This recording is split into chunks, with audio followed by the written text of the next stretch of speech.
মিরপুরের মানুষ ঘুমায় যায় না, মিরপুরের মানুষ জেগে থাকে। মিরপুরে ছাত্র জনতা বিভিন্ন রকম চাঁদাবাজি সন্ত্রাসী কর্মকাণ্ডের বিরুদ্ধে সোচ্চার ছিল, যাতে অনেকের গাত্রদাহ শুরু হয়।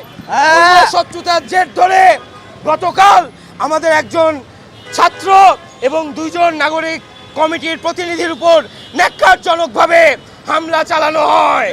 এই হামলা চালানো হয় হত্যাকাণ্ডের উদ্দেশ্যে, এবং ছাত্র জনতা যে স্পৃহা, যে আকাঙ্ক্ষা, যে উৎসাহ নিয়ে এই গণ অভ্যুত্থানে অংশগ্রহণ করেছিল, সেই স্পৃহাকে নষ্ট করে দেওয়ার জন্য।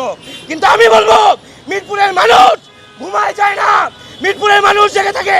আজকে এখানে প্রমাণ হচ্ছে, গতকাল রাত পর্যন্ত এই হামলা চলে, দফায় দফায় তারা হামলা চালায়, কিন্তু মিরপুরের মানুষ ঘুমায় যায় নাই। আজকে আবার একত্রিত হয়েছি আমরা সবাই। কাজেই আমি প্রশাসনের দৃষ্টি আকর্ষণ করব যে আপনারা এর দৃষ্টান্তমূলক শাস্তির ব্যবস্থা করবেন, নিরপেক্ষভাবে তদন্ত করবেন এবং দোষীদেরকে গ্রেফতার করবেন। কোনো অপশক্তির কাছে আপনারা বাঁধানো হবেন না।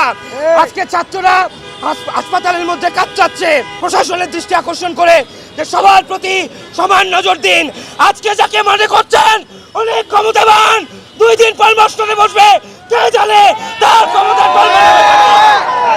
এই ক্ষমতা কিভাবে টলমল হয়ে যায় 16 জুলাই থেকে 5 আগস্ট পর্যন্ত ছাত্র জনতা দেখিয়ে দিয়েছে। মাত্র কয়েকদিনের মধ্যে ক্ষমতা টলমল হয়ে গেছে।